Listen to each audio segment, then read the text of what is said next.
because he never promised us jobs.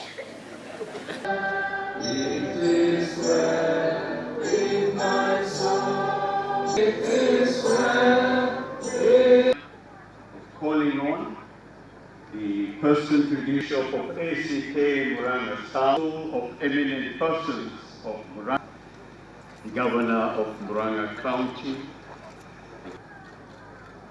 on behalf of families presented. Over the years, Honorable Charles Rubia was very concerned about the society and where the society is leading to. And he talked very much to those people who could listen to him about patriotism. And he lamented that from what he was seeing, our sense of patriotism as Kenyans has gone very, very low. And this was a great disappointment to him. He talked about corruption, and he lamented a lot. Those people who used to see him in his house, there was no time they would meet him, and he does not talk about the corruption. How corruption has damaged this country. He was comparing the state of affairs now with the state of affairs in the 70s. And he was reminding us that at one time, I think in 1974, there was a famous case of corruption against one Shimechero, who was in the Ministry of Health. And for the whole year, the whole country was focusing on that case because he had stolen about 1 million shillings. 1 million shillings. Now, Rubia was telling us, now look at us now. It's 1 billion today, 2 billion the next day, 3 billion the next day, 4 billion the next day. And he even quoted the recent case where a clerk in the Treasury who was earning 16,000 shillings per month was able to accumulate wealth of 600 million shillings. And these things troubled him. And that's why he said to his family, talk about these things. The things I would have talked about if I had a chance to speak to a crowd like this. And that's why I'm talking about it, on behalf of the family. So that if we can listen, those of us in leadership, at whatever capacity, if we really honor him, if we are saying he's a hero, why don't we try to be small heroes in our own way? Because even when he was the mayor of Nairobi, and many people talked about his life as a mayor, one thing he would not stand was corruption. And some of the mayors will talk here afterwards, and they'll tell you he was very averse to corruption. And Honorable Rubia also said about leadership that leaders must be proactive. Leaders must not be complainers. If there's a problem, the leaders must not just complain. They must come up with a solution. They must come up with the policies. They must come up with the laws to correct that problem. Let us not become a nation of complainers. That is what Honorable Rubia was saying, and that is what the family has also asked me to pass to this congregation Rubia, here. as we knew him as his friends, he believed very strongly on promotions of people.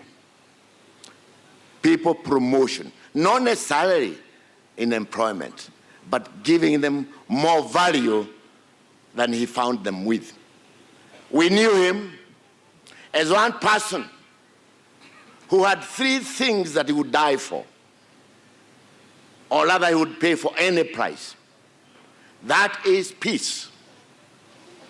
He really liked peace. No wonder that he died peacefully, because he believed in peace.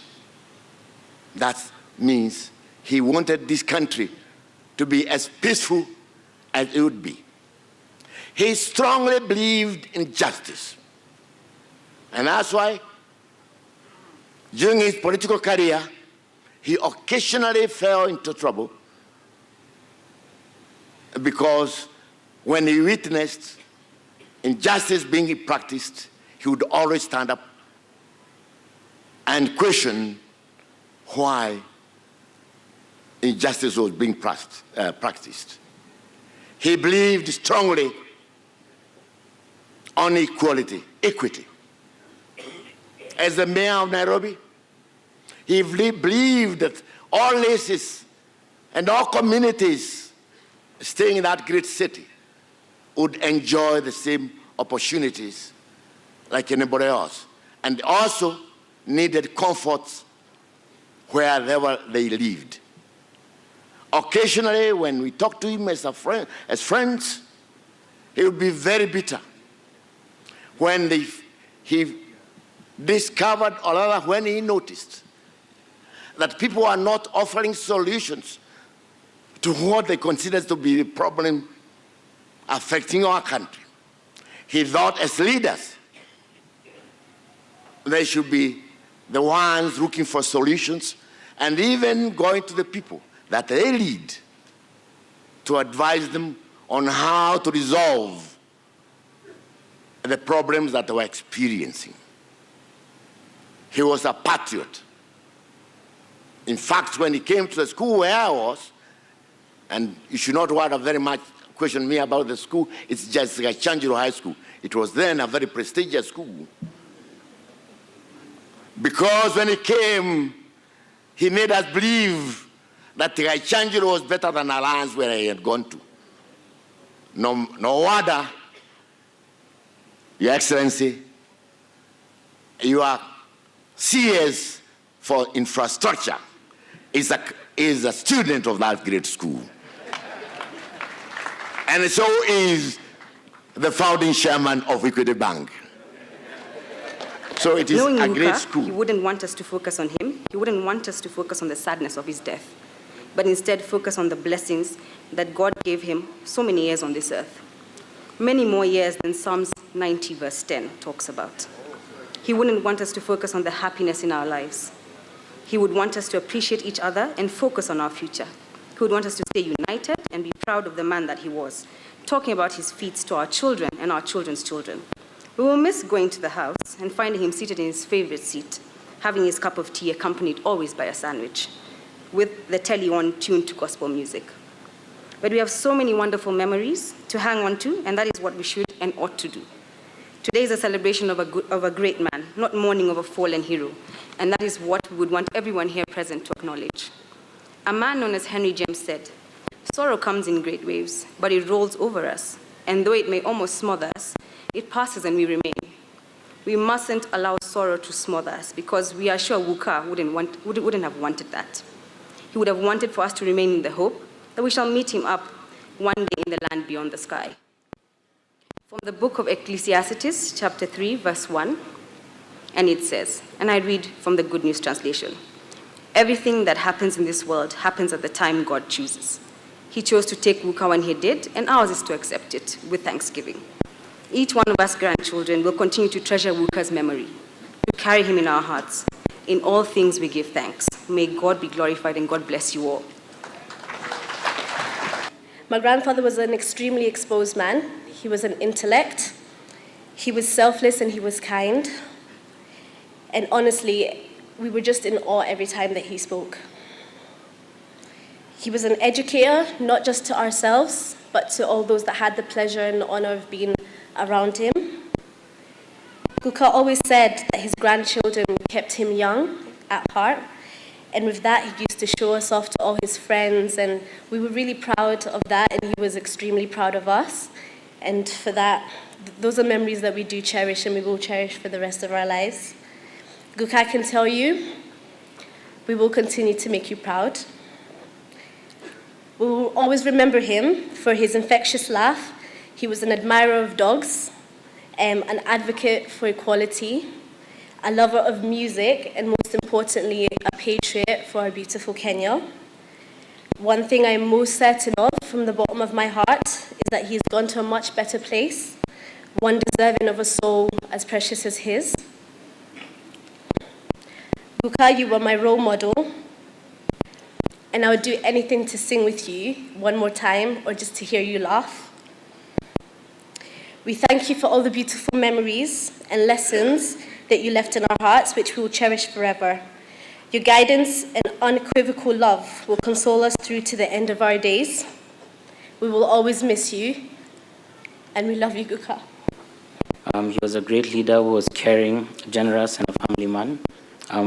For us, our fondest moments with Guka was during Christmas, where we'd usually spend a couple of nights over in the evening, and he will tell us stories that we remember till today. The way he carried himself was an inspiration, and the lifestyle that he lived, we always wanted to aspire to be like him. I know when we live today, we'll always remember to cherish the memories and never forget the love, happiness, and laughter he brought to us. To Guka, we love you. You're truly special. You may have passed away right now, but your memories will always live within us. Thank you for the sacrifices that you made for our family and our country. Your care, your concern, your love, and everything that you have done for us, we will forever be grateful. Rest in peace, Guka. Last September, we spent the whole afternoon looking at your memorabilia, photos, keys to all the cities that you've been honored, and I learned so much from your past. But my favorite was making pinky promises with you that we would spend more time together. But it was not to be. Because heaven has called you, God always takes the best.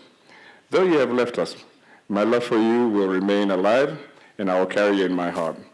The memories are shining brightly, and your legacy will survive in the things you taught me and the love you showed me. I will miss your gentle humor. I will miss the warmth you always extended to me. I will treasure your memory forever until we meet He adopted many again. responsibilities of the homestead from an early age. And at a time when girls were rarely being educated, my brother encouraged me to go to school. My brother Wanyoike married Hannah Muthoni Kamau, a great woman, a woman that even last weekend he lamented missing. Together they guided the extended family with compassion, love, and generosity. And this generosity was not just in terms of money. He genuinely cared for his extended family. The late Hannah Rubia was a teacher, and she and my brother deeply understood the importance of education. Wanyoike went as far as personally chauffeuring me to school to ensure that I stayed on course. Driving long distances to deliver children to their education continued into the next generation. In 1971, when my husband, dancing karaoke, was unwell, Wanyoike and his son, Robert, drove me and my daughter, Jerry, all the way to Highland School in Eldoret. My brother willingly stepped in to help, and in 1976, after my husband passed away, he continued to encourage me to educate all my children.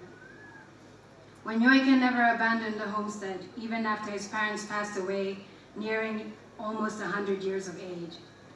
He did not just see this as his duty, but it brought him much pride. I urge that Wanyoike's children continue to cherish this togetherness and familial support fostered by their father, well beyond this moment when we have all gathered here to lay him to rest. I thank God for the many years that he gave Wanyoike here on earth. I will miss the occasional visits that he paid me from time to time, and I thank his children and family for having shared him, not only with me as his sister, but with the people of our country and as a symbol for the fight for freedom around the world. My home is always open for you because you always made space in your own home for me and my family. Rest in peace, my brother, your sister, Paris Wanjiru Karuigu-ini. What I would say, there is nobody knows the Rubias more than me. This is because when Mzee Kamau Kiroga was working in the farm, there was no good schools for his children. he talked to my father. My dad was a priest in charge of the then Maragua parish. Now they call it the Muranga South or something like that. Maragua parish is where my father was working, from Chania River to Maragua River, from the border with Wakamba and the mountain. We used to call them Abadayas, now we call them, these Abadayas mountains. All the churches here were being run by some priests, who happened to be one of them was my dad, Gashanja. And Kamau said, what do I do? There is no good school here. So my father took children of Kamau with him to our family in Kahuya Mission. I was sleeping in one bed with Hannah Rubia, pulling each other. We went to Kahuya Girls. I was a bit older than she is. And then after that, when we finished in Kahuya, Carrie Francis then, he can get somebody to tell him, he won't have more than 3 girls at Alliance Boys. I was to go there, he said he can't have too many women there. So luckily, there was a lady called Miriam Jenish. You can see I'm not reading, I'm talking what I know. Miriam, an educationist woman from, I think, Rhodesia, now Zimbabwe or Zambia or something like that. When he came, he found there was no good school for high school for girls. She established a college called Government African Teachers College. I was there with some other ladies, with Mrs. Rubia, some ladies from Western Kenya. I see our Mheshimiwa here, Malwa, you know, Priscilla Boa or Uzuha, we were all there. Then afterward, we were sent to teach at the same school, Kahuya. Again, we were given, Hannah was given this house and me this as teachers.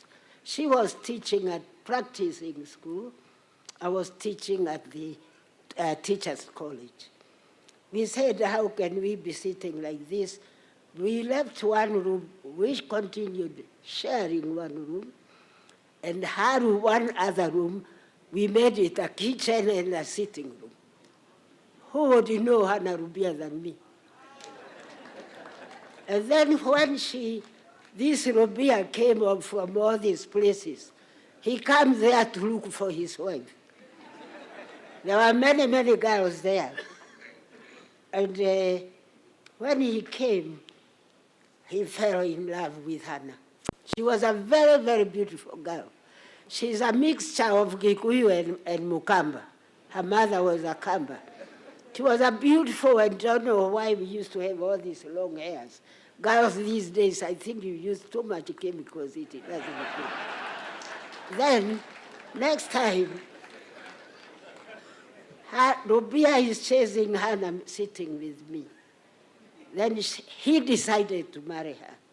Who is taking Hannah to Rubia? It's me. If you look at the pictures, she didn't know anybody. And I was there. If you look at her wedding picture, you won't know me, I was young. But you can see one tall girl with the long hair, is me. So there was a time before independence. The white community, Muzungus, started to get worried about these upcoming Africans. And they said, went to Kiambu and say, chop one area of Kiambu, and we push these Akina Rubia, Akina, all these getting educated, trying to be this and this, put them in Kangemi, Lilota, help them to get home there. They are starting to come to Westlands and Lavington and all these, they are interfering, push them there. One of them was Rubia.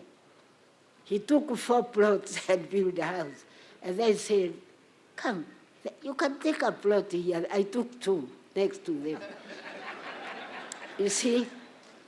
So, Rubia, anywhere, he thought I was like a second, like a sister to him.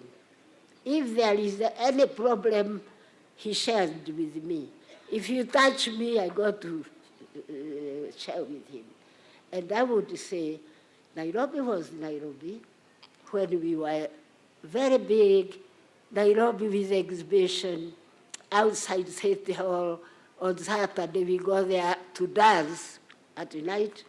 There was a restaurant there where you can eat, the lawyers, everybody. Schools were good, healthy centers, social centers, immunization, healthy children were being given injections at these schools during Rubia. If I write Rubia, you may have to write a book. To me, from Muranga, I feel lost. Not long ago, I went to bury Matiba. I have buried Michuki. I have buried Keano. I don't know what is left. But I hope, as I sit here, I see Mwangi, our governor there, I see our senator there, I see Kembi Gitula, Peter Kenneth. We are throwing a ball to you. Nairobi was known for business for Africans. Rubia was the first to establish one of the biggest distribution shops. Or now you call it Haile Selassie, we used to call it White Aways. A big distribution shop. They have all these things. During his time, they used to develop homes. Dandora, Umoja, and some of the Buruburu, they sell to people. Bring whatever you have, then you have a home. What happened? Call us before we sleep, because we can sleep anytime, but let us follow that. Perhaps I don't know much, Rubia, on in politics. I know more as a person, as a loving parent and wife, and as a person of growing up. And Rubia is tough, was very tough man. I hear a song somebody sings who says, I am unbuggable, I am unbuggable.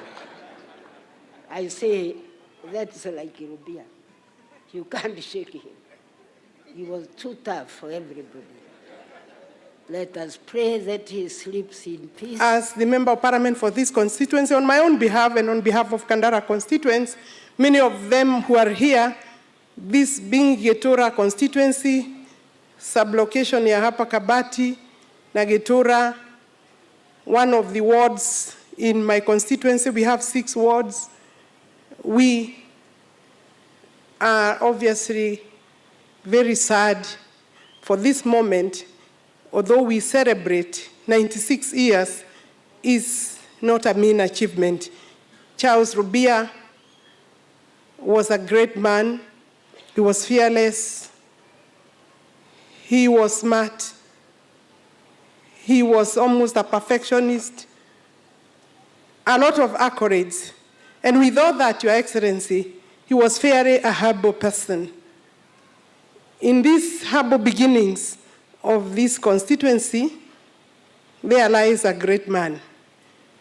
The things he stood for: strong, spoke the truth, fearless, courageous person, spoke when many would not speak, Your Excellency, as he has been eulogized. Bildad Kagia lies just 3 minutes walk from here. This is Bildad Kagia Road. So his home is just 2 minutes walk. So Lily, as Kandara constituency, and I've seen the 4th mayor of Nairobi, Nathan Kahara, comes from here, Kariua. Definitely, we have a lot that as a constituency we have contributed to in this country. the saddest part is that these two great, especially these two great men, Rubia and Kagia, have suffered because of bad governance, because of a regime that was intent on silencing people. And because many things have been said, I've gone through also the family's the eulogy, and that record will not be achieved by many. Having been a member of parliament, achieved to the level of a minister, Your Excellency, I think the things he did and stood for are some of the things that we are enjoying today. They fought for democracy, the Bill of Rights that is so progressive that I think many countries, even within Africa, would have to spend maybe 50 years to achieve what we achieved, was through hard work. This hero, I came to know him when I was a very small boy. When I was in class 5, that is in 1990, that is when he started to agitate for multi-party democracy. And I used to listen to him over the BBC because KBC would not air about Rubia. And the day I was given the instructions to start to act for him, I said, God, thank you. You have given me the opportunity to greet a very good hero of Muranga. And Your Excellency, I have been representing him in court. Let me say that my interaction with him in court has shown me something. You have done your work in terms of recognizing him, giving him various commendations. You can see he was an elder of the Golden Heart. He was also an elder of the Burning Spear. I have seen Muranga University has also given him a commendation. I have also seen the County Assembly recognize him.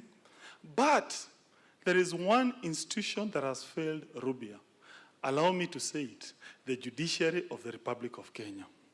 And the reason is, I filed this case way back in the year 2012, Your Excellency. I have been going to court faithfully. I have been, in fact, when you look at the program, you will see the last page. I'm with him immediately, we are from the court.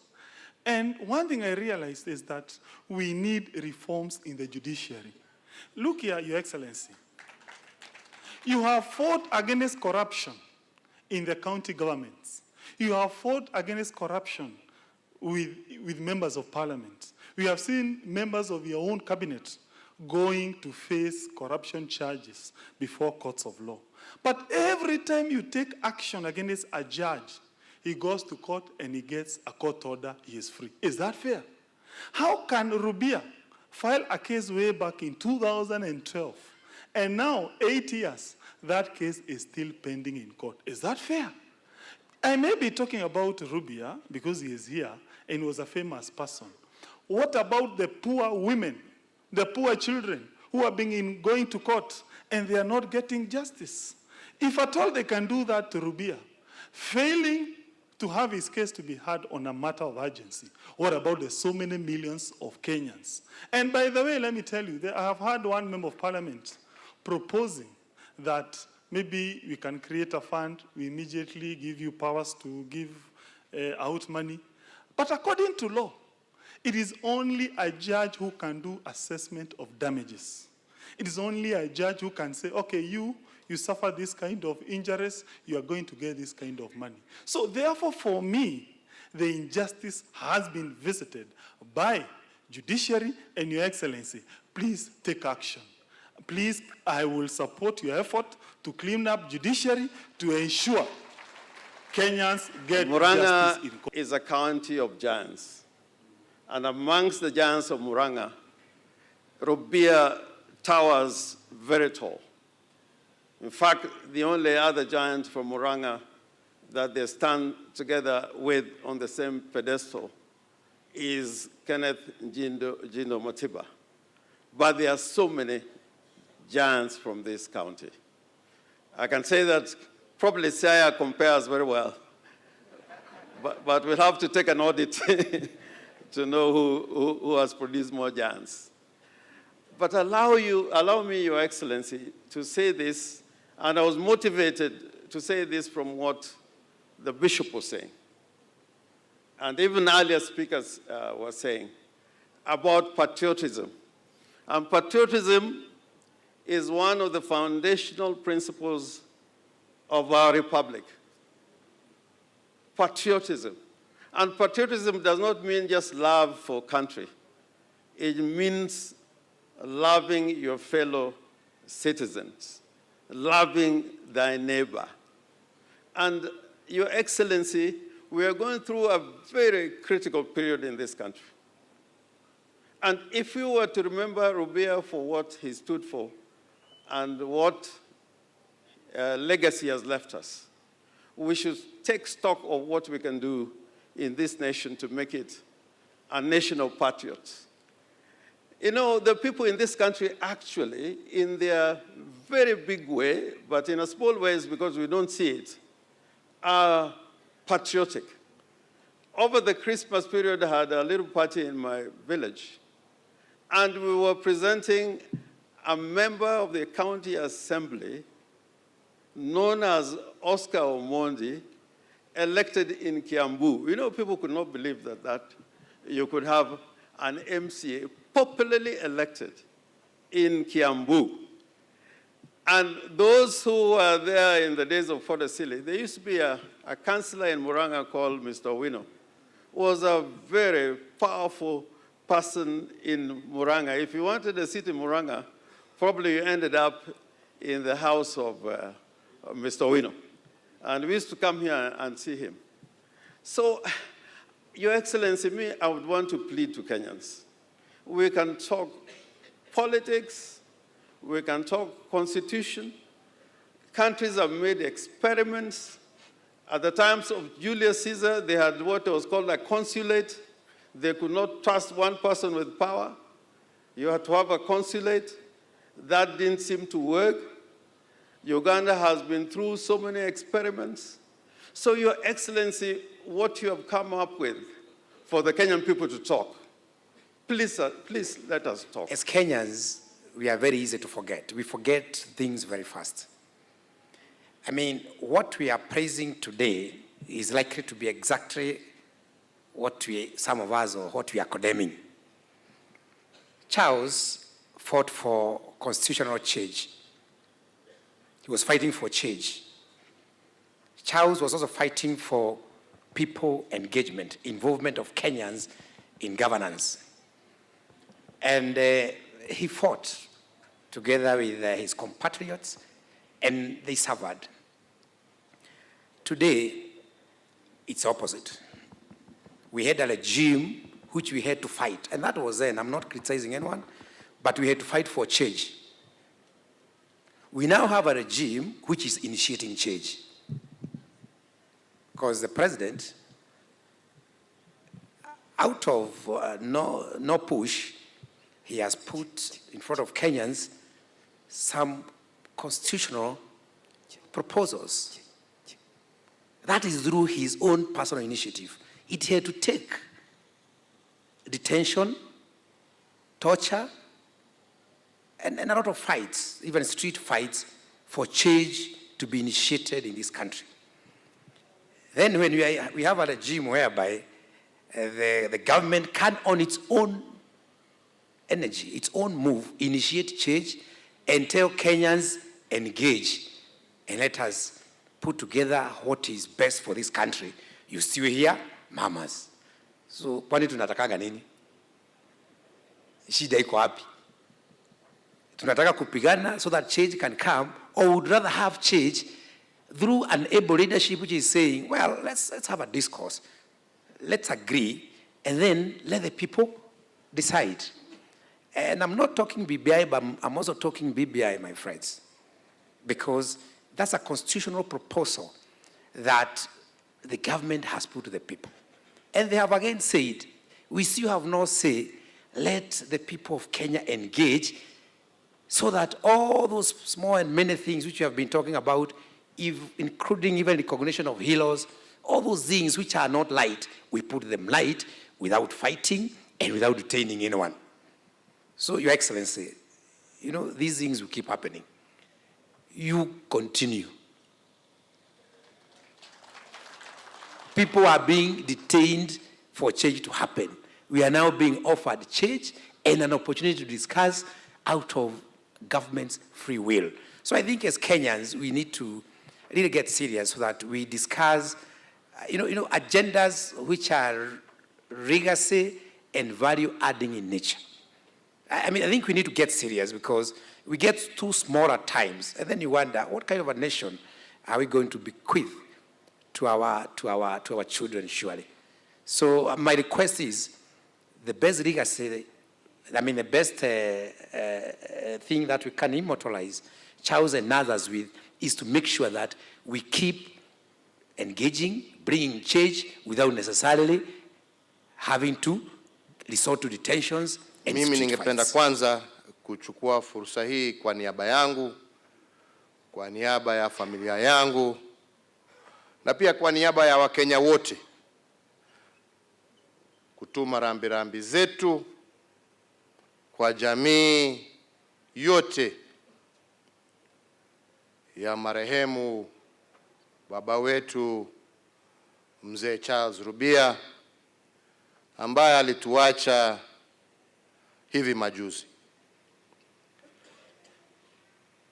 Tuko hapa na nakubaliana vile baba askofu amesema, kumuomboleza ndio, lakini pia kumsherehekea na kumshukuru Mungu kwa miaka hiyo yote ameweza kumpatia, miaka ambaye ameitumia kujenga taifa hili letu la Kenya,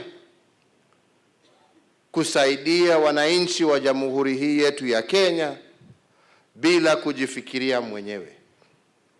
Akatolea maisha yake karibu yote kwa kuitumikia taifa na wananchi wa jamhuri ya Kenya. Tumshukuru Mwenyezi Mungu kwa maisha yake,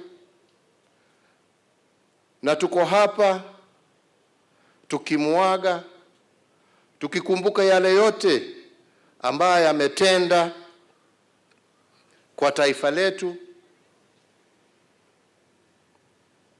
kwa muda huo ambaye Mwenyezi Mungu amempatia. Mimi sitaki kuongeza kwa sababu mengi yamesemwa, na sana sana tumesikia kutoka wazee wetu na pia kupitia yale ambaye baba askofu mwenyewe ametueleza, na mimi sitaki kuyarudia, lakini nataka kukumbusha tu yale ambaye tumeambiwa, ambaye ndio alikuwa mwelekeo ama vision ya mzee ambaye amelala. Mzee alipenda ya kwanza amani, alafu he loved justice and good social order, and he also loved hard work. If only half of us as Kenyans, not even half, 10%, emulated what this old man stood for, Kenya would be a totally different country. Nimesikia hata viongozi wakisema, unajua, tunataka tusaidie serikali, serikali tutafanya, mtatufanyia nini? Wakati ya hawa wazee, na najua niko na mashahidi hapa kati ya hawa wazee, wakati Muranga County Council ilikuweko chini ya uongozi wa wazee kama hawa, Muranga County Council kila mwaka ilikuwa inatoa pesa kwa sababu walikuwa na pesa zaidi ya matumizi yao ambazo walikuwa wana invest na serikali ya kitaifa kule Nairobi. Sijui kama mnaelewa hiyo. Zilienda wapi? Hatupendi kujiuliza hii maswali. Pesa hiyo ilienda wapi? Kwa mifuko ya watu binafsi. Kwa mifuko ya watu binafsi. Na ndipo nasema kama just 10% ya viongozi wetu tungekuwa tunaamuka na kulala na hizo fikiria za patriotism, za kupenda nchi yako na za kujitolea kufanyia taifa letu la Kenya kazi, hii nchi ingekuwa nchi ingine. Na ningependa niseme leo hii hatupigani kama hawa ati kutafuta uhuru, lakini tunataka kupambana na yale maovu ambaye yako mbele yetu, ambaye inatukumba, ambaye inatuzuia kama nchi kwenda mbele. Utengamano na ukabila, ukosefu wa umoja kati ya watu na viongozi, ufisadi ambao umekuwa mwingi. Mambo haya ndiyo sisi tungependa kushirikiana na Wakenya tupambane naye, kwa sababu tukipambana na haya, yes, tutabadilisha maisha ya Wakenya. Mheshimiwa, na mimi usiseme na kuingilia, sikuingilii, lakini umesema ya kwamba hawa wazee wamepigania uhuru.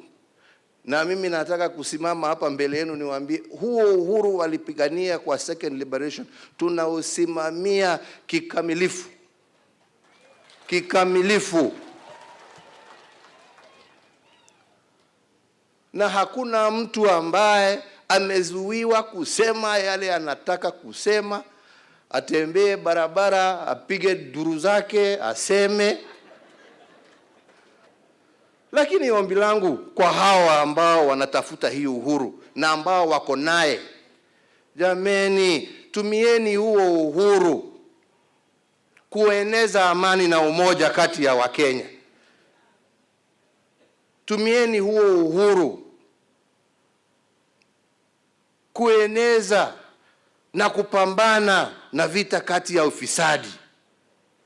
Tumieni huo uhuru kutafuta justice. Then we can say that that is the legacy that we are fighting for, that was left for by these great old men who we are saying kwaheri tu. Lakini kama kelele ni perere tu na hakuna kitu ambaye inalete, well, hiyo pia ni uhuru. Hiyo pia ni it's freedom. And it is guaranteed.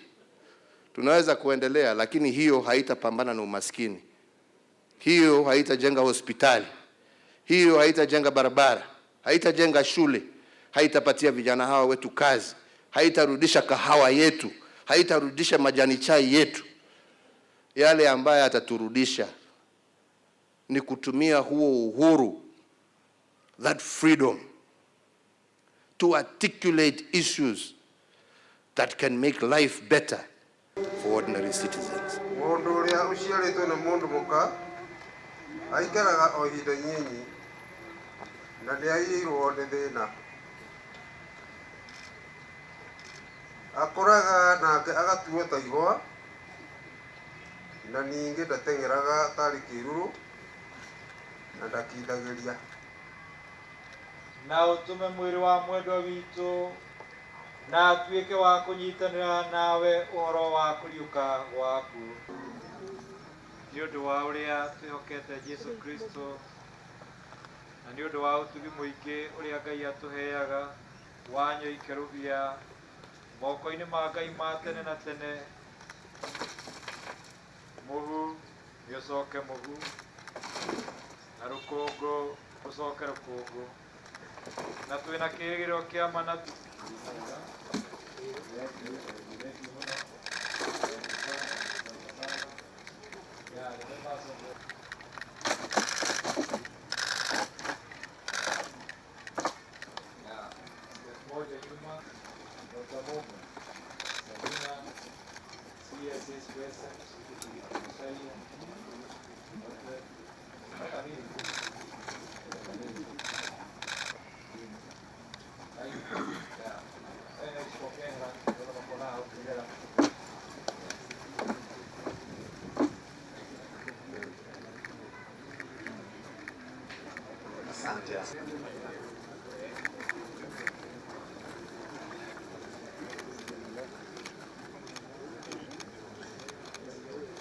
Asante sana. If you try to lay the reed, others can come to the back so that we are able to do that.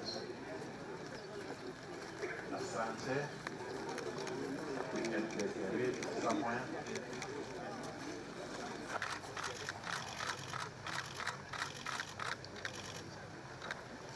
Thank you, Excellency. Governor Morales Monica Juma to lay a reed.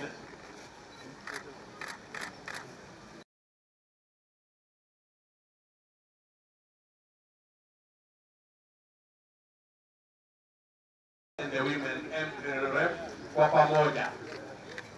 pamoja. Mheshimiwa MP, the women rep and Senator. I will invite a friend of the family, Christine Pratt, aweke maua.